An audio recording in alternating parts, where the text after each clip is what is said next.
All right, folks. So as we get a little deeper into our unit on forces here, you'll find we're going to talk about a number of different forces in more detail than we have so far.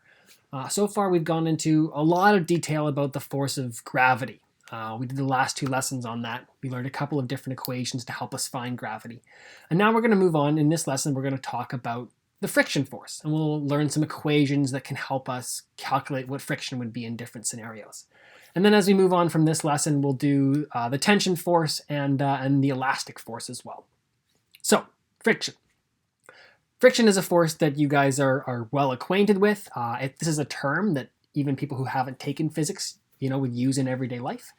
And friction is created, I like to think of it as being created in two situations. Whenever two surfaces slide against each other or try to slide against each other. Now, this is kind of a not very scientific way of speaking, but I find it kind of helps me remember when friction is going to be at play in a scenario. And I'll draw your attention back to this photo, which I think I showed you in a previous lesson. There are sort of two things that could be going on here.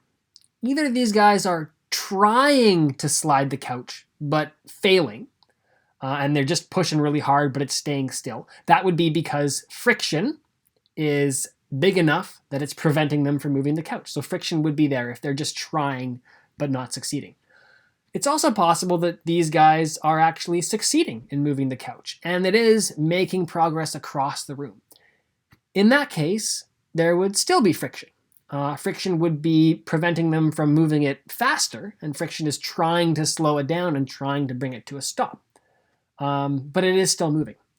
So sometimes we get friction when things are actually sliding, and sometimes we just get friction when things are quote unquote trying to slide. And in that case, the friction is preventing them from doing so. These boxes over here in the corner, however, they are probably not feeling any friction with the ground because there's nothing pushing on them that's trying to make them slide. They're just happy with gravity pulling them down and the normal force pushing them up. So no friction here because nothing's sliding or trying to slide. Friction here, either because it's sliding or because it's trying to slide. Now we actually have more specific names for these two scenarios. We call this kinetic friction. Kinetic means something is moving and there are forces involved in it. And static friction. Static means stationary or not moving. So this is the type of friction we get when something is not moving, and this is the type of friction we get when something is moving. And you'll see going forward, we're going to treat these two scenarios sort of separately. And these two boxes down here are because we have two different equations for those two scenarios. Just a bit of quick background on why we have friction and where it comes from. First of all, friction is a really broad term. There are many, many sort of types of friction and different models to deal with friction in different scenarios. Air resistance is a type of friction when a fluid like air moves over a surface. We can have friction when sort of two relatively hard things move across each other. Like this couch moving on the ground here. These are both hard, sort of smooth surfaces. We can also have friction when we have something that's designed to be really, really, really sticky, like a piece of gum attached to something. So there are many different ways in which friction works and many different models for applying in these different situations. But one model that most physics courses start with deals with a type of friction that's caused by microscopic irregularities catching on each other. What I mean by microscopic irregularities is if you were to look at the interface here between the floor and the couch leg, to the naked eye, you might say, yep, that floor is pretty smooth, and the bottom of that couch leg is pretty smooth. There aren't a lot of bumps or roughness on it. But any surface, no matter how smooth it appears, is going to have bumps and valleys and is going to have some roughness, some texture to it. So if we were to zoom in on that interface between the couch leg and the floor, we might actually see something like this on a microscopic level, where that's the couch leg and that's the floor. And this is the source of this one type of friction that we're going to talk about in this course. These irregularities on the surfaces as you try to push one or pull one across the other, they catch on each other and they provide some resistance to motion. That's where friction comes from. So how are we going to calculate this? Well, there are two equations, I said, that we use for friction. One for the kinetic type of friction and one for the static type of friction. And they are as follows. So first of all, some similarities between these two. Both of them have FF. So both of them will help you calculate the force of friction. Both of them have Fn. So regardless of which situation we're looking at, the normal force is going to affect friction. Both of them have this new letter, this new symbol. This is the Greek letter called mu, and it's used, you've seen it before actually. It represents the metric prefix micro, or 10 to the minus 6. It's also used sort of in physics here. It is a quantity called the coefficient of friction. We'll talk about it more in a second. Here we use something called the static version of mu, and here we use something called the kinetic version of mu. So you can see that this equation is for this situation up here where we're trying to slide, and this equation is for this situation up here where we are actually sliding. And the last difference between these two is this equal sign, which we're used to seeing in equations, is very welcome over here. But over here, we don't have an equal sign. We have an inequality. And more on that in a second. So let's hash these equations out a little bit more. So mu, as I said, is called the coefficient of friction. You can think of this as how grippy something is. So if we're looking at a couch and a floor, there would be a certain amount of grippiness between those two. How well do those surfaces grab each other? Some surfaces grab each other really, really well. For example, like a rubber eraser against a tabletop. There's a lot of friction there. That thing would grab quite well. Some surfaces don't grab very well. For example, an ice skate on a sheet of ice. Not a lot of friction there. So if we're talking about a rubber eraser and a tabletop, we'd have a really high value for mu, maybe 0.8, 0.9. If we're talking about an ice skate and a sheet of ice, we'd have a much lower value for mu. There's not a lot of grippiness there, maybe 0.1 or less than that. So mu, the coefficient of friction, depends on the two surfaces, and it basically tells us how grippy they are together. Then we have force friction over here, as I pointed out already, and I want to remind you guys that force friction is parallel to the interface. So friction is going to be moving or pointing left or right in this case, because that's the way the interface is run. Then we have the normal force, and I'll remind you again that the normal force is always perpendicular to the interface. So up here, the normal force would be pointing up or down. Normal force can't go left, right in this scenario, and the friction force can't go up, down. Now, as I said, there's many, many different types of friction. There's air resistance, I said, is a type of friction. You experience friction with liquids and stuff too when you try to stir them. But the type of friction that we're going to focus on in this course is the type of friction we get when two surfaces that are smooth and hard rub against each other. And that's where these equations work well. So this example of this couch is a hard, solid object. This floor is a hard, solid object. And I can expect that these surfaces, the bottom of the couch leg and the floor, are pretty smooth. They don't have like nails sticking out of them per se.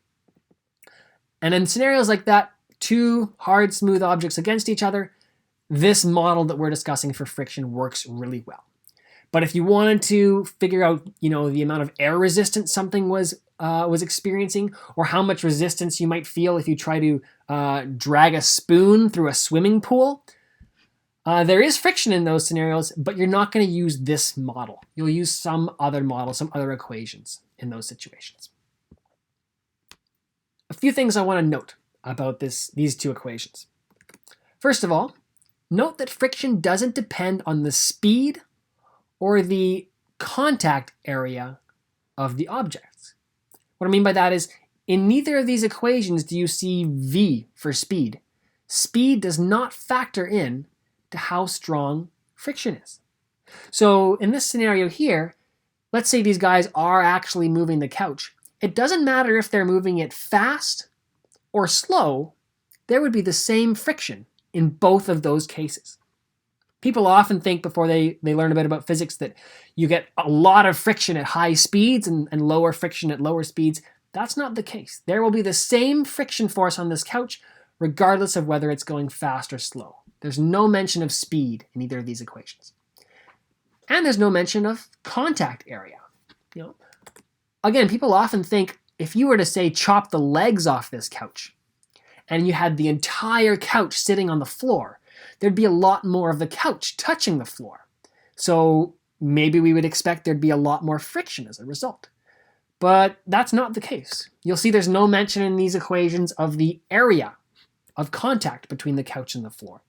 And indeed, if we were to chop the legs off this couch and have it sitting directly on the floor with a lot of contact area, these guys wouldn't find it any easier or harder to push the couch. It would be exactly the same. So that contact area between the two objects does not affect the friction force.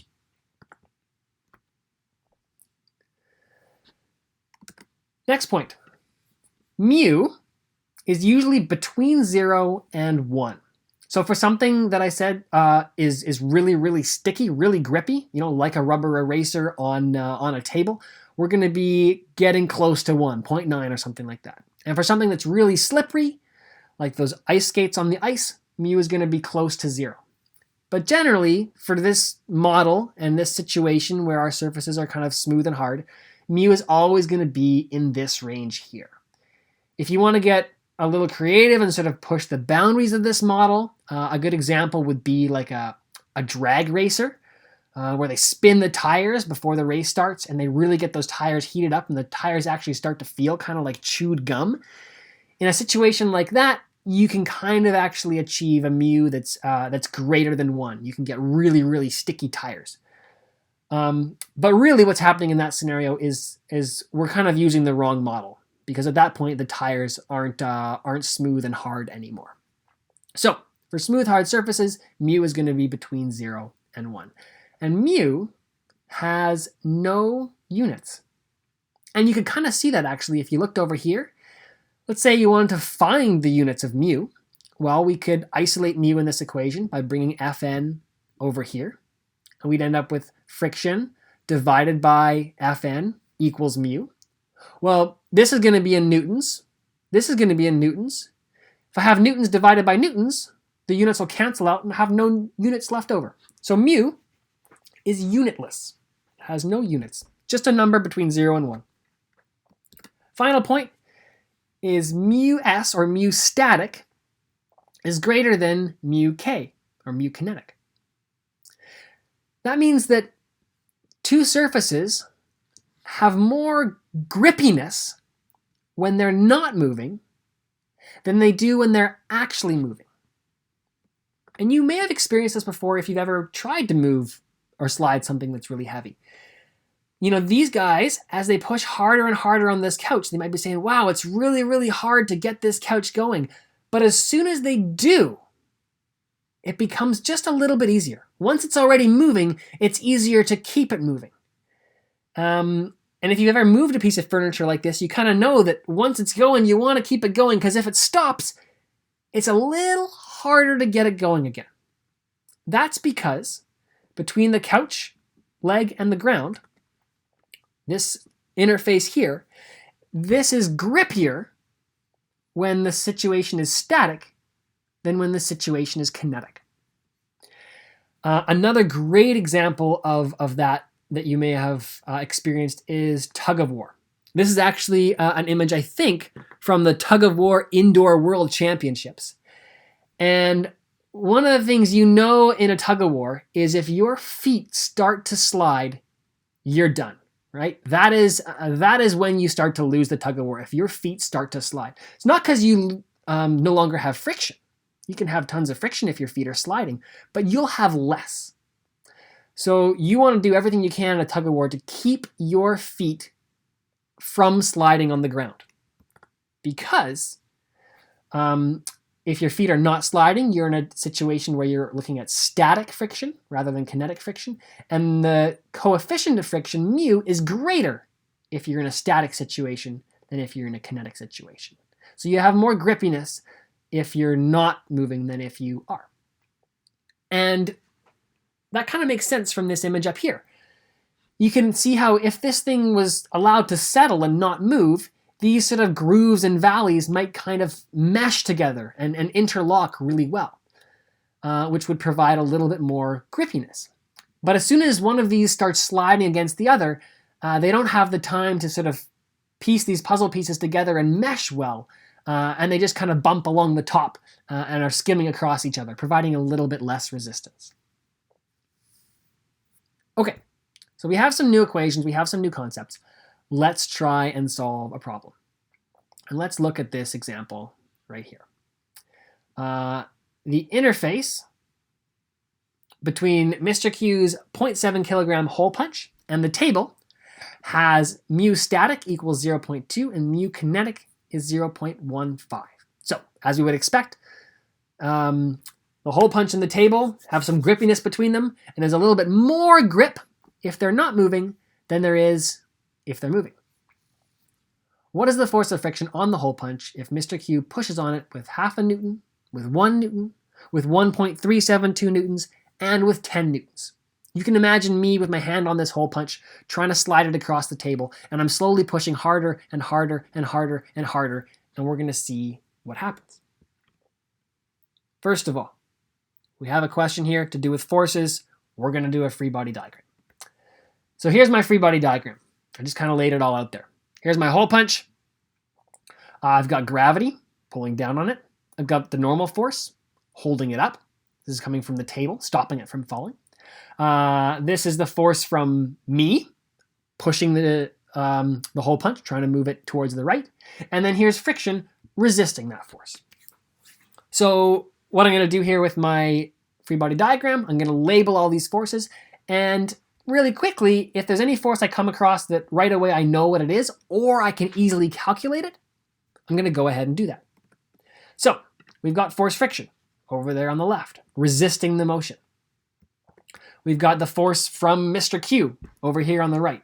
And you could call this force a number of things. Sometimes we might call it an applied force because there's another object, me, that's literally grabbing or touching this and applying a force to it. What we call this one doesn't really matter so much. We've got gravity pulling down, and right away I say, hey, wait, I'm actually really good at calculating gravity. Let's just do that quickly while I'm on my free body diagram. It might help me later.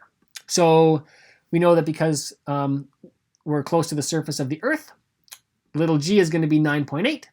So I can calculate gravity as m times little g. The mass of the hole punch is 7, and that gives me a force of 6.86 newtons acting downwards from gravity.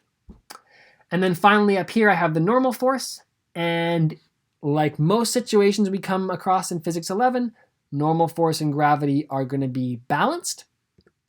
So that's going to be 6.86 as well.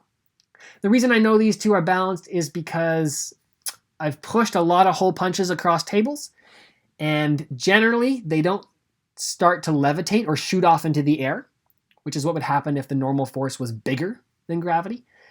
And they don't start to burrow down into the table or fall to the ground, which is what would happen if gravity was bigger than the normal force. So because this hole punch is just staying at the same height, I know that my y forces are balanced.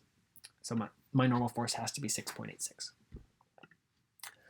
Okay, so the goal here is to find the force of friction. So let's see if those equations we had can help us out. Well, we've got two. One over here for the force of friction when the object is static or not moving, and one over here for the force of friction when we're dealing with a kinetic situation. So what's happening here? Are we static or are we kinetic? Is this hole punch moving or not? The question doesn't really tell us. And you could expect that if I push on it lightly, it maybe won't move. But as I push harder and harder, at some point it probably will. So we might actually be dealing with both of these scenarios. So let's just try both equations, see what they tell us, and go from there. So first, let's look at the static case. Force friction is less than or equal to mu static times force normal. Well, mu static is 0.2. It was given to me over here. Force normal is 6.86. We calculated it over here. So that tells me that force friction is less than or equal to 1.372. Now, here I want to focus on this less than or equal to bit. What does that really mean? I often like to say friction is kind of the tease of the force world.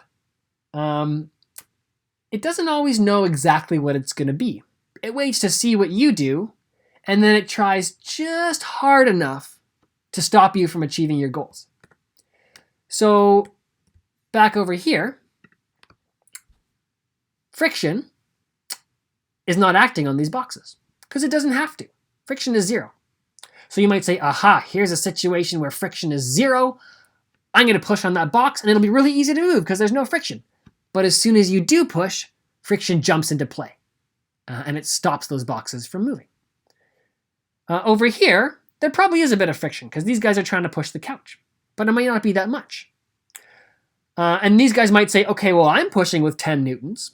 The couch isn't moving. That means friction must also be pushing with 10 newtons. So now I know that friction's 10 newtons. I'm going to push with 11 and I'll beat it. But lo and behold, they push a bit harder and nothing happens. And that's because, like I said, friction's kind of a tease. It only goes as high as it has to stop the object from moving. If it doesn't need to apply any friction at all, it won't.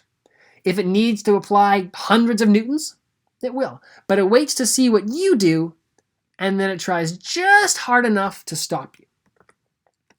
That's what this less than or equal to sign means. This says friction's only going to try as hard as it has to, but it can go up to 1.372 newtons if it needs to.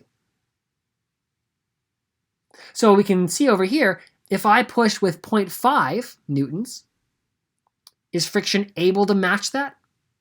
Yeah, it is. And friction will probably exactly match it. If I push with 1 newton, is friction able to match that? Yeah, it's still within the range of what friction can do, so friction will match that. More on that later. Eventually, we're going to get to this kinetic situation. Eventually, if I push hard enough on this hole punch, it will start to move. So we're going to need to look at our kinetic equation for friction. And that gives us this. Here, force friction is equal to the kinetic coefficient of friction times the normal force. Kinetic coefficient of friction, 0.15, we got from over here. And the normal force, again, from our free body diagram is 6.86. And that gives me force friction is 1.029 newtons. And this is an equality. Once we're moving, once we're in a kinetic situation, it doesn't matter how hard we're pushing, it doesn't matter how fast we're going, friction will be equal to this. And notice that this value is a little less than this. So friction can be a bit bigger when we're in a static situation than when we're in a kinetic situation.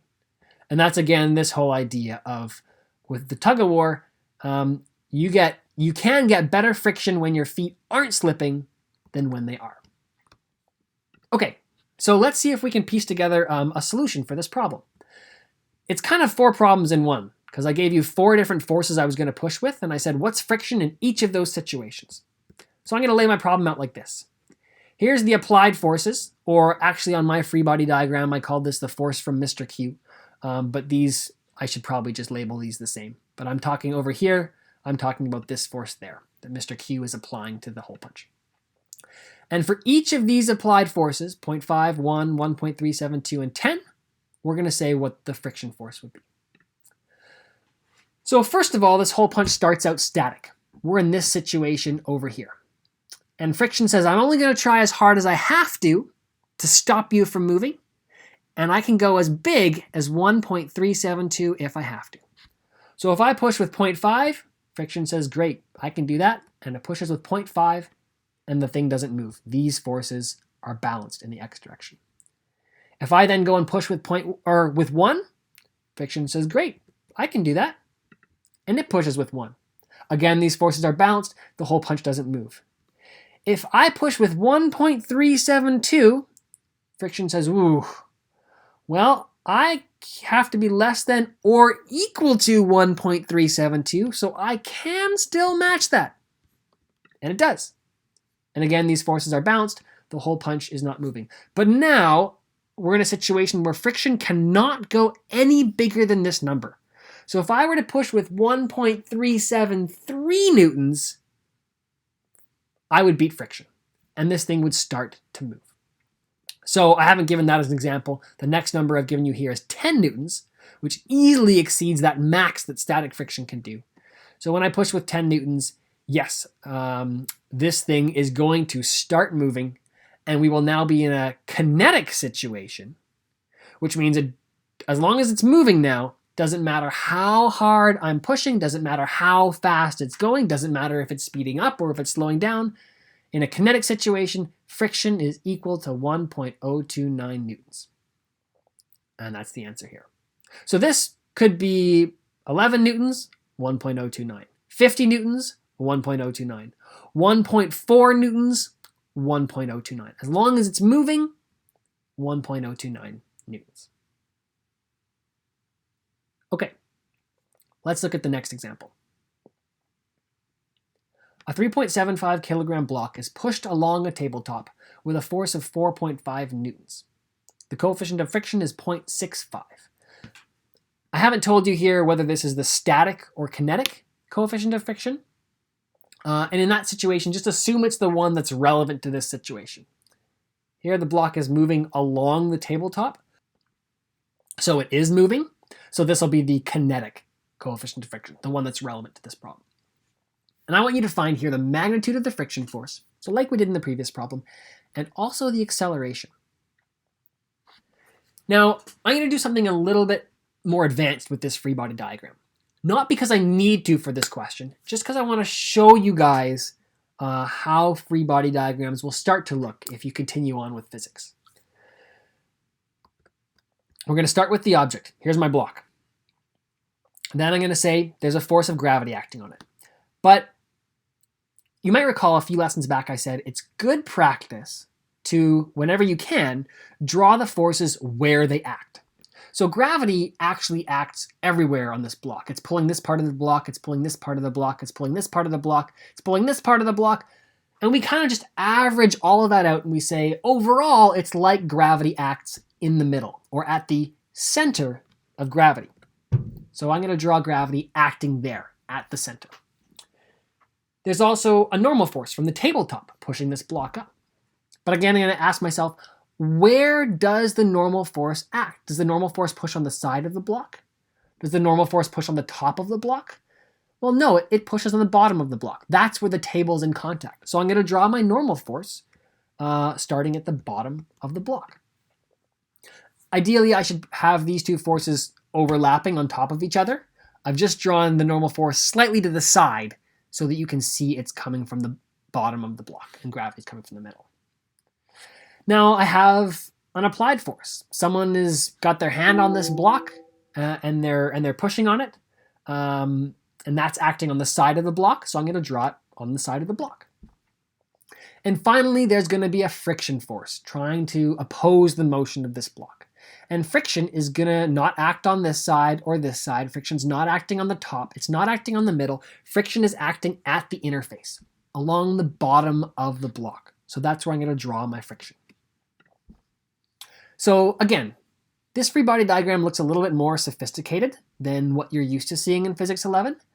And that's just because I want you guys to realize that sometimes, more in Physics 12 than in Physics 11, it's important to recognize where the forces are acting on your object and to represent that in your free body diagram.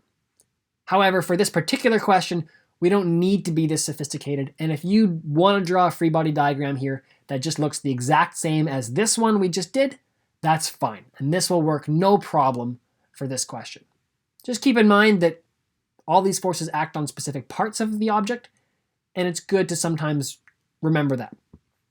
Okay, so as always, when I draw my free body diagram, I should label the forces. And if there's any forces I can calculate or write down really easily off the bat, I should do that. So there's my friction force. There's my applied force. And I was told in the question that's 45 newtons, so I'll throw it in there on my free body diagram. There's my gravity force. Again, this is an easy one to calculate, so I'm going to go ahead and do it. We're close to the surface of the Earth, so little g is 9.8. The mass of this block is 3.75. So we have a gravitational force of 36.75 newtons. And my normal force is going to match that. So let's tackle part A here. Find the magnitude of the friction force. Again, we have these two equations. One for a static situation, one for a kinetic situation. In this situation here, we know the block is being pushed along the tabletop. It is moving. We're looking at a kinetic situation, so I'm going to use that formula. Force friction is equal to mu kinetic times force normal. This was given to me in the problem. It's 0.65. This I just calculated in my free body diagram, force normal, from over here. So I know that regardless of what the contact area is here, regardless of how fast I'm going, regardless of how hard I'm pushing, regardless of if I'm speeding up or slowing down, friction is equal to 23.9 newtons as long as this block is sliding. So there's our answer to part A. Part B says find the acceleration. So you might recall acceleration is a term we talked a lot about in our kinematics unit, our unit on motion. But here, this is a question and a unit that's all about forces. So it might seem a little weird that I'm asking about an acceleration, a kinematics quantity, in a unit to do with forces. But there's one equation we have that links these two concepts together, that links the world of motion with the world of forces, that links acceleration with forces. That equation is Newton's second law. And on your formula sheet, you'll see that I think this is the very first equation I write down in our forces unit. It's because it's one of the most important, and also because it links that unit to the unit before. This links the world of forces with the world of kinematics and acceleration. So, whenever you're dealing with a force problem and you're asked about acceleration or some other kinematic stuff, good idea to bring in this equation, Newton's second law. So what this tells me is on the left, I'm going to sum up all of the forces acting on the object. I'm going to write them all down. There's a vector hat here, so their direction is important, whether they're positive or negative. I'm going to add them all together. Now, save myself a bit of work. I know right away that Fn and Fg are balanced. They're going to cancel each other out right away, so I'm not even going to bother including them over here. But I do have this applied force and this friction force that are acting against each other. So I'll write those down. There's my applied force, 45, and it's in a positive direction to the right. There's my friction force, 23.9, and it's in a negative direction because it's going to the left. So I've written down all my forces. Again, I've included positive or negative because this vector hat tells me the direction's important, and I've added them all together. I'm going to set that equal to the mass, which is 3.75, and times the acceleration, which we don't know yet. Then I have now an equation with one unknown in it. I can isolate A, and I find that A is equal to 5.63. And in fact, I get positive 5.63 here. There's a vector hat on the A. So direction's important. That means that the acceleration of this object would be in a positive direction or to the right. So the way I'm going to state my final answer is just like I said it. The acceleration is 5.63 meters per second squared forward, or as we drew it in this diagram, to the right, in the direction of the push. And there you have it.